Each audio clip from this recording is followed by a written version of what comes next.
I'm Ashli Florek, CEO of Homeworks, and I'm grateful that you're here for our Fall Spark and Share webinar. Remember that these events are intended to be interactive, and we encourage you to drop any questions that come to mind into the chat for us to visit during Q&A towards the end of our call.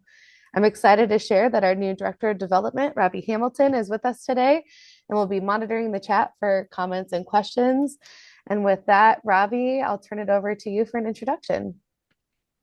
Hello, everyone. It's a pleasure to be here. This is my first Spark and Share. I've been with Homeworks now for about 3 weeks or a little over 3 weeks, and it's been a wonderful experience thus far, and I can't wait to continue to work on this mission. Fantastic. Thank you, Robbie. And here at Homeworks, we bring families and teachers together, bridging the gap between the two biggest anchors in a child's life. When school and home are connected, students grow in academics, confidence, and belonging.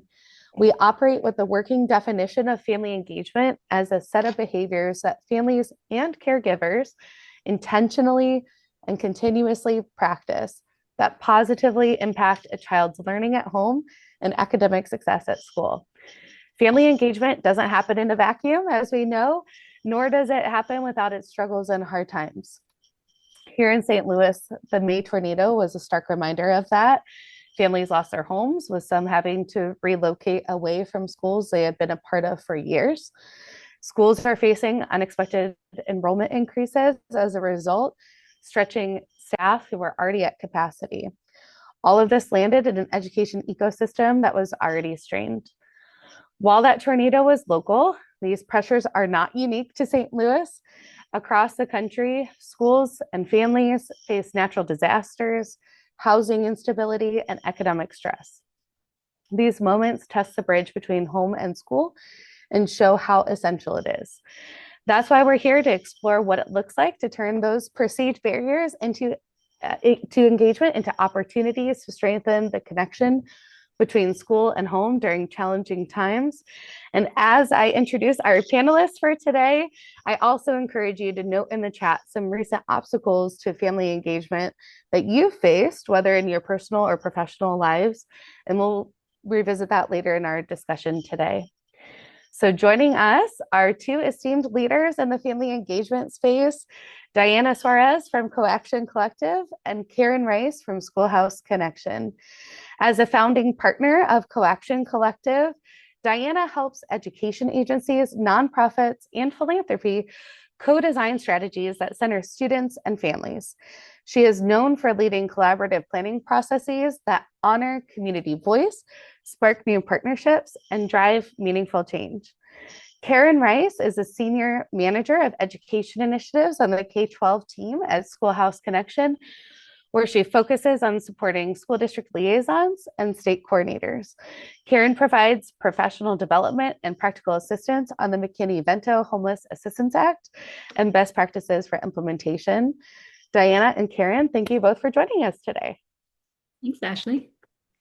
And to kick off our discussion, Diana will share with us more about why family engagement matters and the many ways to engage families and caregivers in student learning. So with that, Diana, I'll turn it over to you. Thanks so much. All right. Well, first of all, I'm just really appreciative of the opportunity to share with you all some of the things we've learned at Coaction Collective about what makes family engagement effective, and some of the things we've heard from families in listening tours across the country. I wanted to start just by level setting. I know that I'm kind of talking to the choir here, but I want to start just by sharing some of the research out there that really supports that family engagement is making a huge difference when it's done well in children's educations. And there have been countless studies and research studies out there that have proven this again and again. But just to highlight, when family-school partnerships are done well, and families are truly partners in schools, we know that students' attendance goes up. We know there's increased student achievement. on tests, on many, many measures, as including social emotional wellness and skills, which is so important, especially post-pandemic. What we heard from families across the country was the number one thing they wanted to know was how their kids were doing emotionally. And so we know that when family engagement is done well, that will also improve. And just generally, kids are more likely to graduate on time and be set up to do whatever it is that their path indicates following high school, so increased graduation rates. The other thing I like to share just with anybody who's trying to go back to school districts and say, hey, this really matters, because I think we need folks in charge of budget to understand how important it is and exactly what it is that they can do. And we generally sometimes want to make sure that school principals are also armed with information about why it matters so much. So I like to highlight this study in particular.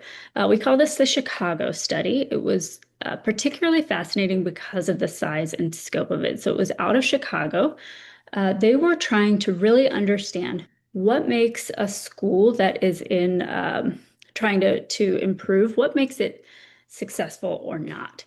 And they looked at over a 7-year period, which is a massive amount of time for a study of this size, and they looked at 200 schools total. So these are schools that were in an improvement path. They needed to get out of that, and they found 100 schools that were able to improve and 100 schools that weren't. And I think a lot of the things that they found are no surprise to any of us who are in education. We're like, yeah, I know that. So here are a couple of the things. They found that you need to have really strong principals in order for schools to improve.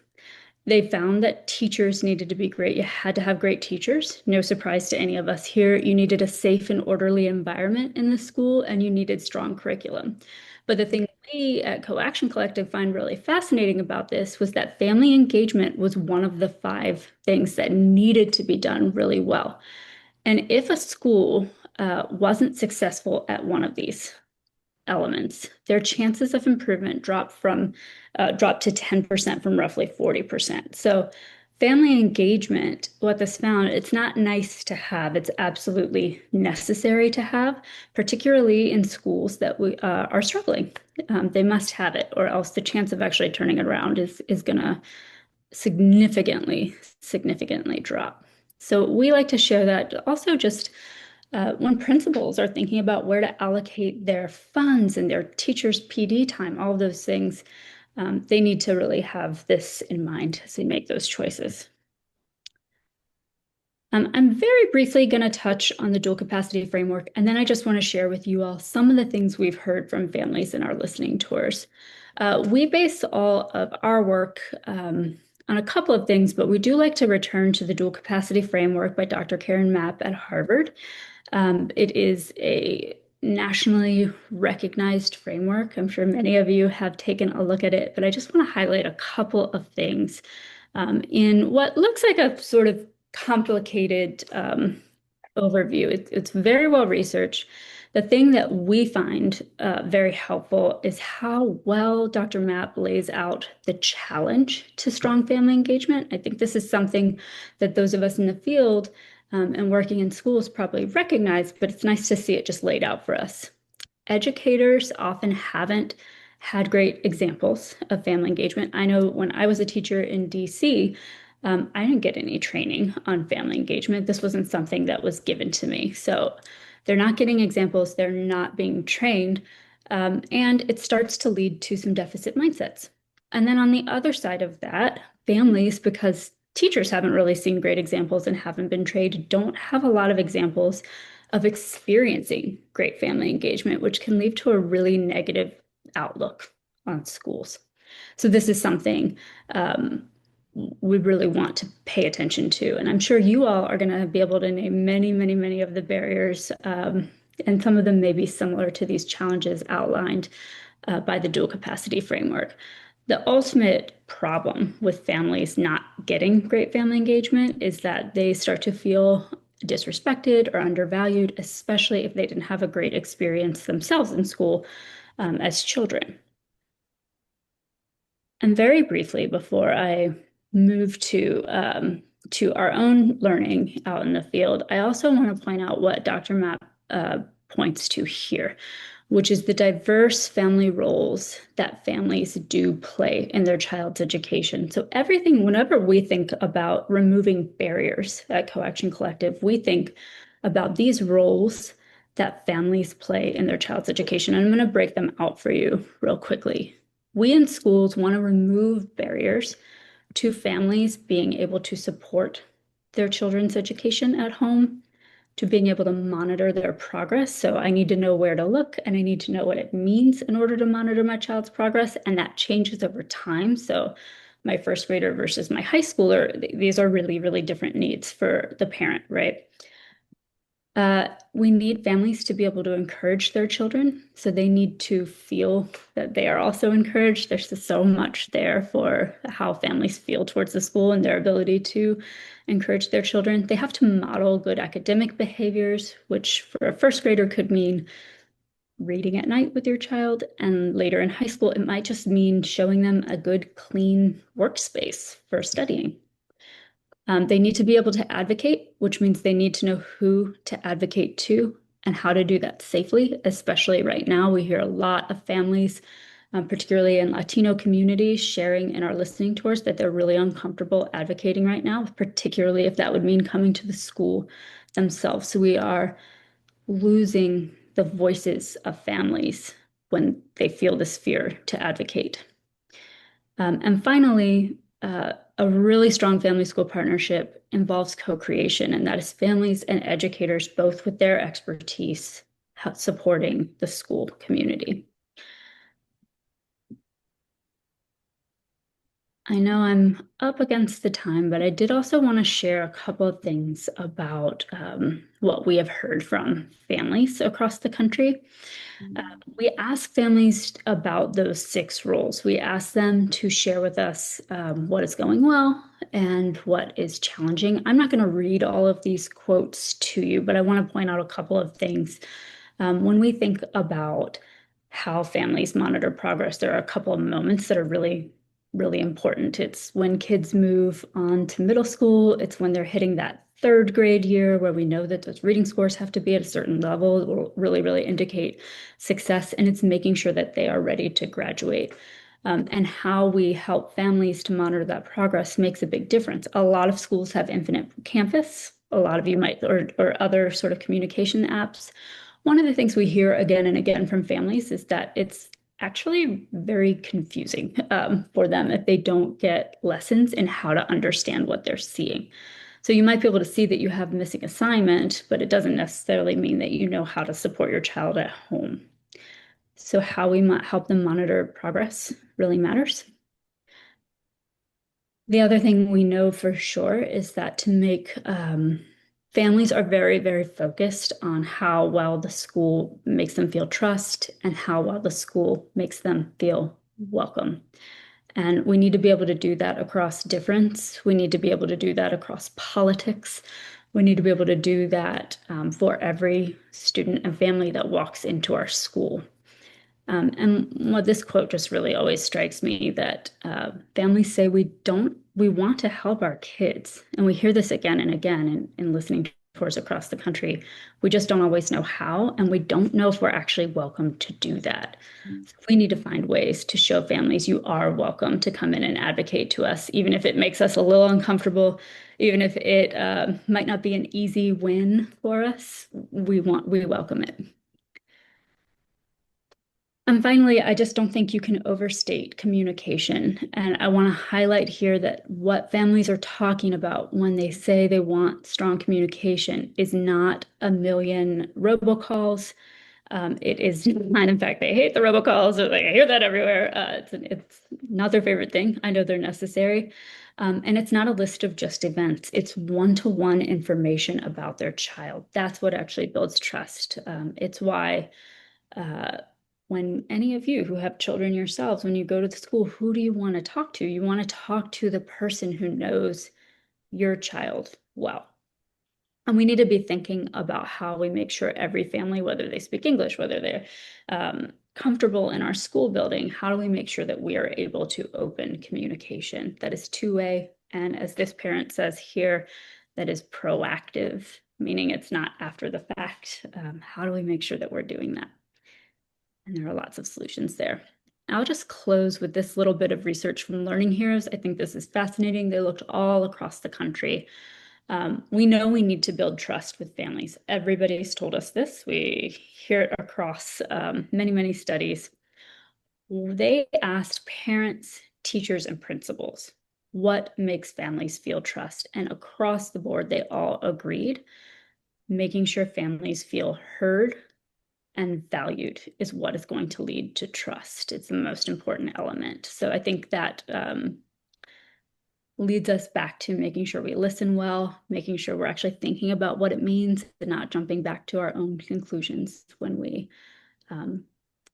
push for strong family engagement. And I'll just close because I know we're going to hear from Karen now on what I think is really important, and that is understanding the balance between supporting families' needs. I've talked to you all a lot about the academic piece, and I think that's very important. We also need to balance the need for meeting all basic needs of families as much as possible, or finding those community resources. Otherwise, we're not going to be able to do the strong academic partnership. So if you find that your school or community is doing mostly family needs and relationships and not really giving out that academic information well, you might want to think about how you're doing more of the academic piece. And similarly, if everything is just about academics and basic family needs aren't being met, there's something that we probably need to adjust. So I'll leave you with that thought as you think about the barriers within your community. Fantastic. Thank you for sharing that, Diana. That's fascinating to see the different roles that caregivers play. And, you know, we at Homeworks, of course, have seen firsthand how a strong foundation of trust does allow for strengthened relationships between school and home, ultimately transforming those learning outcomes for students, as you mentioned. And so this was a really impactful reminder of that. And like you teed up to continue our conversation, Karen is going to share how educators can be mindful of engaging with students and families experiencing homelessness. And she'll also be sharing a new resource that our organizations co-branded together that shares some of these practical strategies for school staff audiences. So with that, I'll hand it over to you, Karen. Thank you so much. And thank you, Diana, for that. That was super, super impactful. And I want to follow up with that to really just talk about some of those barriers and walk through this new resource that we are really excited to share with you all. And I'll drop the link to that in the chat in just a minute. But I know that SchoolHouse Connection is a new organization for many of you, so I wanted to just take a minute to introduce who we are and what we do. We are a national nonprofit advocacy organization, and our mission is to overcome homelessness through early care and education. And a really important piece of that is helping remove those barriers to connect our families and our students to school. And so really looking at those partnerships and how we do that. But when we talk about families experiencing homelessness, I thought that it was really important to just help by painting a picture of who are we talking about when we talk about our students experiencing homelessness. I wanted you to know the who before we talk about the what and really how that works. So just very briefly, I'll go through these slides and just offer some information on the basics of the McKinney-Vento Act, which is a federal law that every public school district and public charter school district must follow. So I apologize for this slide. We have old data. We are at the mercy of the Department of Education and the data that they have publicly available. So there's a lag in getting that data out. So this data is a little bit old. These numbers look a little bit different now. But this is what I have to share with you that I can do that with. So when we look at child and youth homelessness, we are looking at, in the 22-23 school year, there were about 1.3 million children preschool age through 12th grade that were identified as experiencing homelessness under the McKinney-Vento Act. And so this data that shows, this little graph that I have shows where those students were living when they were identified. Now, one thing that's really different about the McKinney-Vento Act is that it includes a category that's not included in the housing world outside of education, and that is families who are sharing housing of others because they have nowhere else to go. In the McKinney-Vento world, we call that doubled up, but this is really where the majority of our students that we identify in schools are in these situations. So about 75%, that's nationally, but we tend to see that reflected in other states as well.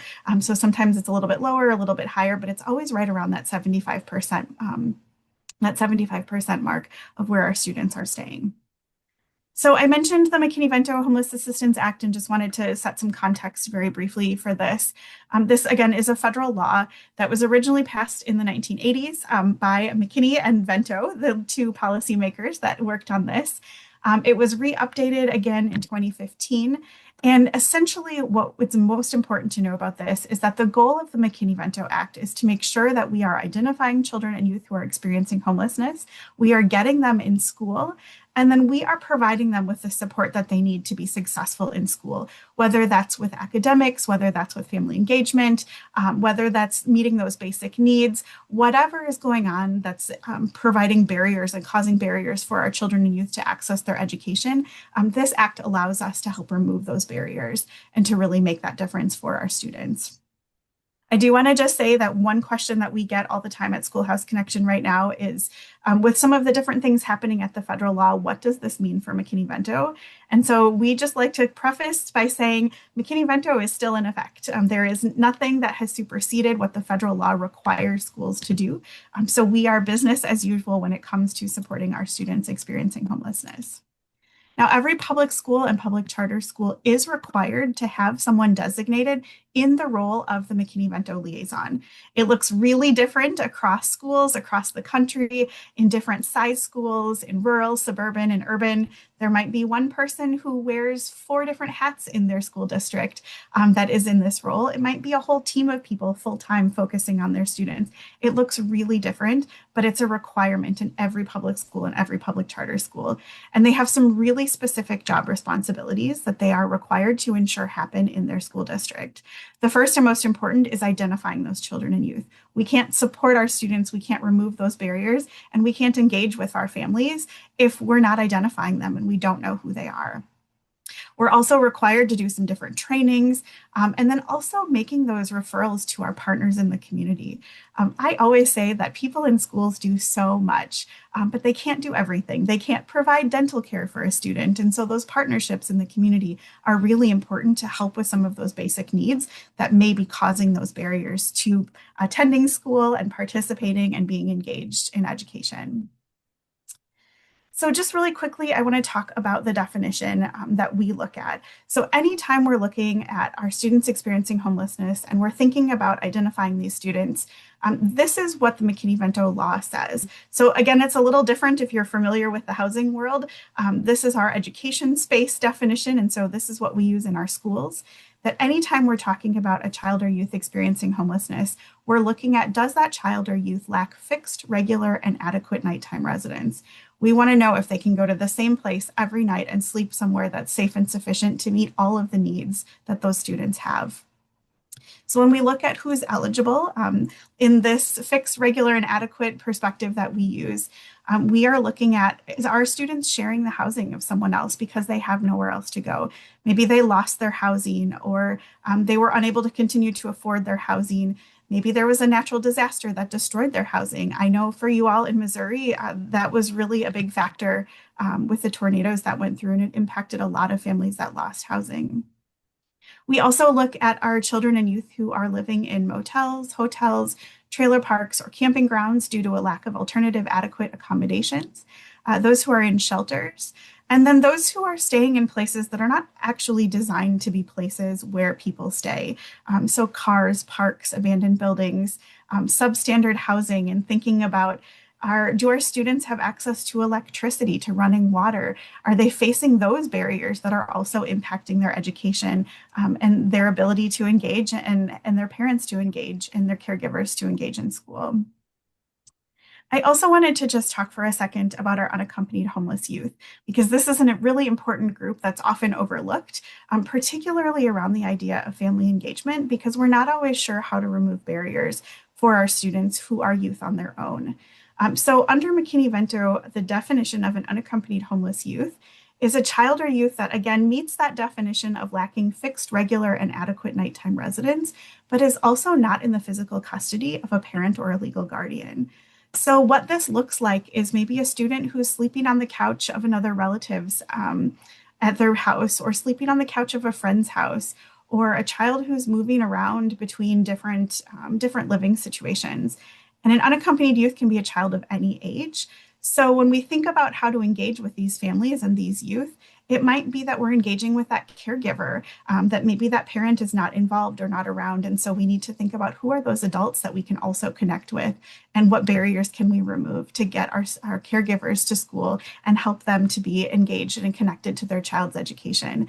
How can we communicate with them? How can we build trust so that they know that we're all working toward the same goal to support these youth? And then finally, I wanted to just share about this new resource that we created. It has been an absolute pleasure to have this partnership with Homeworks, to work on this resource, to think about how do we engage and connect with our families and our caregivers who are experiencing homelessness. What are those kind of key areas where we really need to look at removing barriers?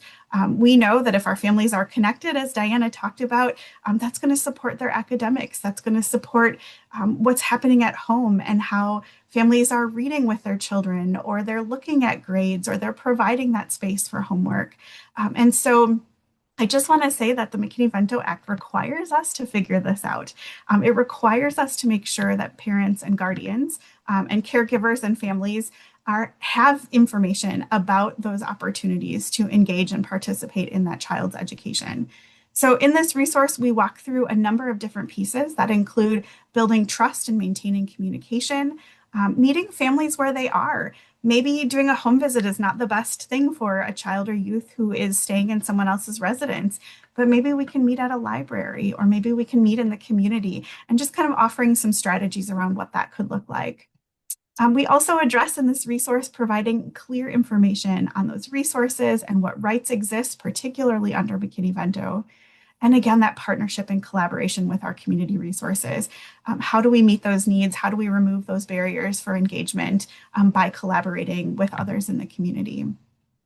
The resource also talks about strategies for empowering families as decision makers and removing barriers to participation. So maybe that's providing transportation for caregivers, for youth, for families to get to school for a parent-teacher conference, or to get someplace in the community for an event, or to meet with a teacher or other school staff members.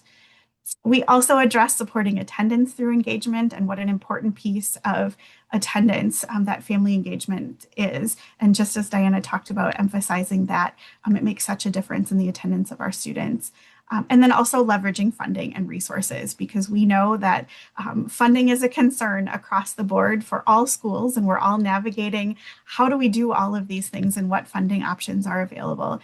So the resource also addresses Title I Part A family engagement set aside, as well as Title I Part A homeless set aside funds, and just those different funding sources that are available to help with removing these barriers and helping our families to engage. So I just want to offer, to close, a couple of brief takeaways for us. So first and foremost, if you are working with students and families, knowing that definition of what is homeless under the McKinney-Vento Act is really crucial. Homeless liaisons don't know all of the families, and they don't see and hear all of the things that happen. And so teachers and other support staff are a really key piece in knowing and understanding, so that you can be partnering with the homeless liaison. Now, it is that homeless liaison's responsibility to identify and follow up and do all of the pieces under McKinney-Vento that are required. But if you know what the definition is of homelessness, you can partner much more easily, and you can be making those referrals. You can be talking to that homeless liaison about what barriers might exist and how to remove those barriers.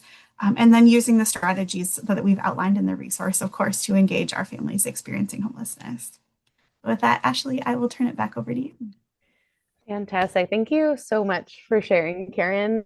As you mentioned, it's imperative that we stay mindful of the circumstances that are facing all of our families within our local school communities and adapt accordingly to reach all students.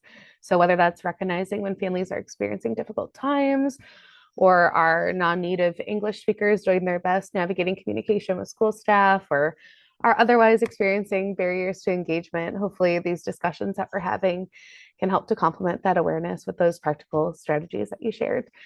And with that, we are so grateful to you both, Diana and Karen, for sharing your expertise with us. It's clear based on this discussion that families need their basic needs met as a meaningful springboard to be able to engage in that student learning and academic component. Both are essential. And to top it all, the trust factor is non-negotiable because without that foundation of trust, engagement is an uphill climb. So now, with our remaining time, we'd love to hear from our audience members. We'll start with a few questions that were shared with us ahead of time and then open the floor if anyone else has a question that's come to mind based on today's discussion. So Diana and Karen, we asked the audience at the top of this call to share barriers to family engagement that are top of mind for them. What are some other barriers to family engagement that stakeholders are naming to you? And what is your recommendation for how educators can work through these obstacles to strengthen relationships between school and home? I can kick off. I go back to communication that families want and making sure that we really understand how busy teachers are and how much pressure there is on schools already. We absolutely understand that. And yet, a lot of the systems that we have put in place for communication really put a higher value on that all general comms. And so we hear again and again from families that they need and want that individualized information. And I think particularly if you're thinking about families that are struggling in some way around homelessness, you could imagine they don't have the capacity necessarily to look at every single event or the time to spend on that. But what they are definitely needing to know is about their individual child's progress and how to support them at home. And they want to play those roles. So we want to make sure that we aren't excluding anyone from that valuable information that they've asked for. I will also add that I think some of the more practical barriers are the ones that I hear about in my role. So lacking transportation, lacking the technology to connect with some of these communication tools.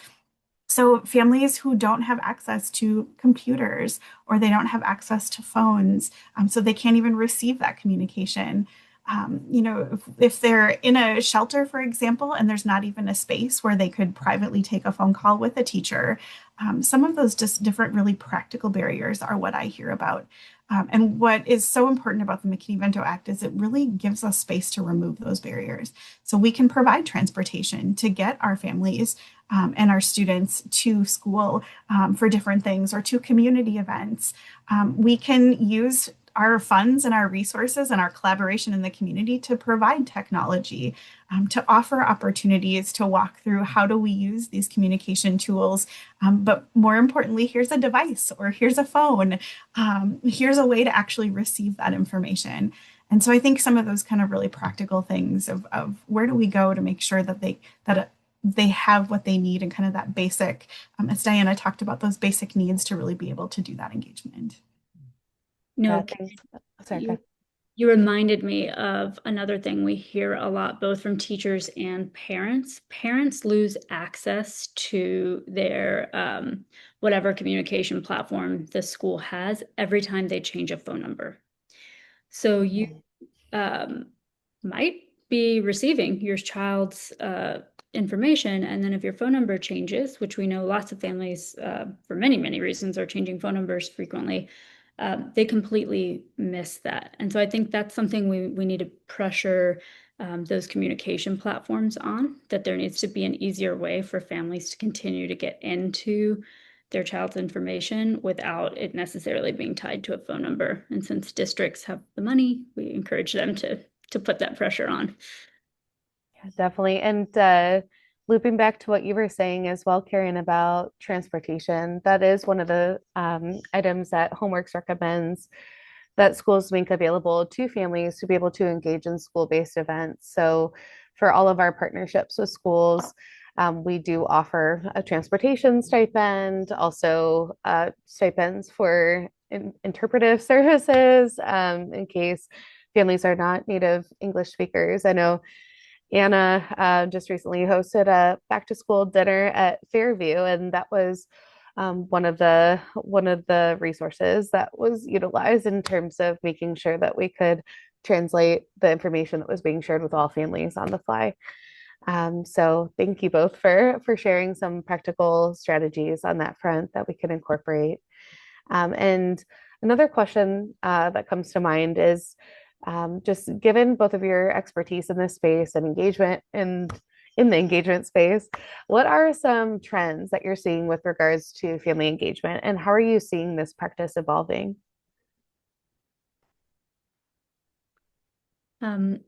We just wrapped a listening tour in Denver Public Schools after completing some listening tours in surrounding communities. And I think a trend I mentioned earlier, but just something we need to be very focused on, is the number of families who are not comfortable entering our school buildings right now. And I think those are for very good reasons. And I think schools need to be very careful about making promises to families that they cannot keep about the safety and security of any family that might potentially have to face deportation. So we see an enormous drop in many families wanting to come into the school. And I think schools are trying to come up with new ways to engage. I really strongly encourage people being innovative on that front. All engagement doesn't have to happen where the balance of power is, as Homeworks knows, is within the school. And potentially families want us to be thinking about that community meeting or, some place that's more comfortable to them. Yeah, Also definitely just are. add, Oh, go ahead, sorry. Karen. No, go for it. I would also just add that I think engagement looks really different. And so I know we talked about this when we were thinking about our resource and what is how one family is engaging in school who is navigating other crises and other things happening in their housing. Maybe they lost housing and they're trying to figure out where to go. What that engagement looks like is going to be really different than how another family is engaged and connected. And so just really allowing for that freedom of knowing that it looks different for all families, especially families who are navigating some of these challenging housing circumstances, that are navigating the immigration climate and what that looks like.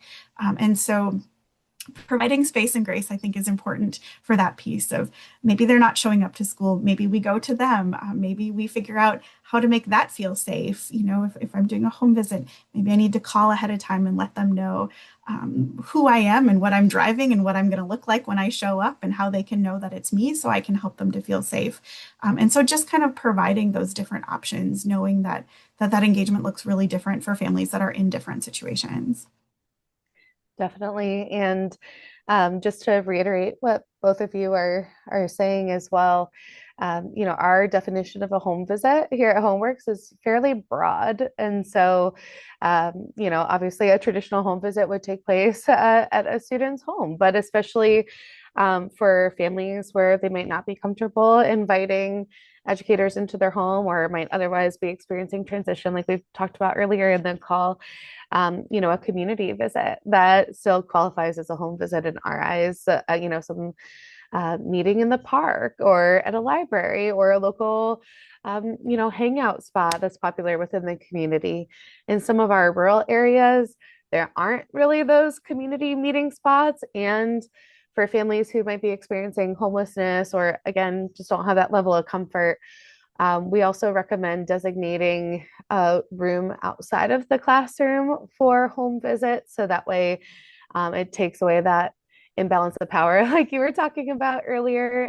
So it feels less transactional, less like a parent teacher conference or family teacher conference. And so we're really pulling the thread on what that could look like as well, especially given some of the other factors in the current climate that you both mentioned.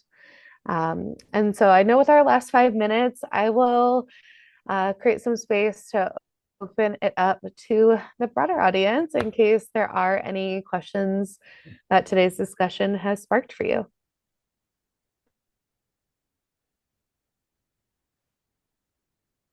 I do have one.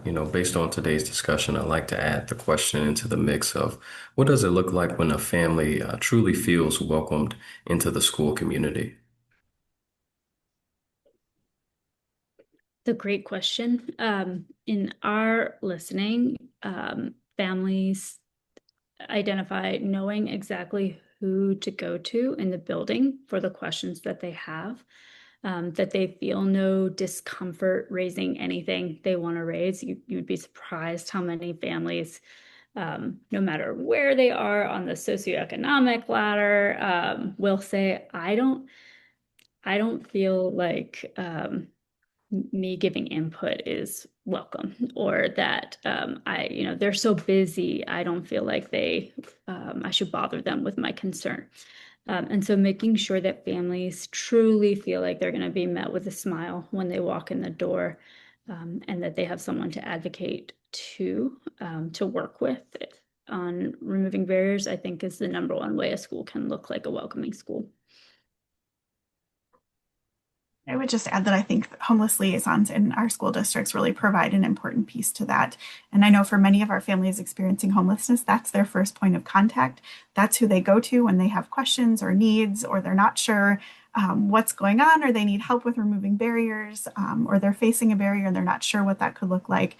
And so that partnership between our school staff, our teachers, our support staff, our cafeteria workers, our bus drivers, all of that collaboration with our homeless liaisons is so important to really provide that advocate and that extra person to be a support for the family. Definitely. And just to add to that, we know on the other side what that can look like, right? Like when families feel welcomed, when there is that foundation of trust, it truly is, like I mentioned earlier, that springboard for a strong partnership that leads to those outcomes that we shared, whether it's behavioral, academic, attendance, a sneak peek into some of the impact report data that we'll be sharing in a few weeks. So keep an eye out for that. Is last year, students who participated in the program experienced a 5% gain in attendance. The students for whom attendance was a prior concern. And so there are so many benefits, right, to creating that welcoming space for families. And with that, Diana and Karen, thank you again for your insights. Audience, thank you for joining us during your lunch hour. Today's discussion reminds us that families are powerful partners, and our role is to support schools with making that partnership possible, even in circumstances that feel like barriers at first glance. And before we close, we'd like to share a few updates from Homeworks. If you are local to the St. Louis area, please join Homeworks for our back to school celebration on October 14th from 5:30 to 7 p.m. at the Del Mar Divine. We'll be offering an exclusive first look at our refreshed branding, and we'll chat through what the vision for this next chapter of the organization looks like. And stay connected. Follow us on socials, sign up for our newsletter. We'll be sharing out QR codes and links now so you can take action today. And the same goes for SchoolHouse Connection and Coaction Collective. And thank you for being here and engaging in today's conversation. I think what we're walking away with is just really the understanding that when barriers are removed, bridges are built, and that's how children thrive. So I hope you have a great day, all, and thank you again for dedicating some time out of your day to be here.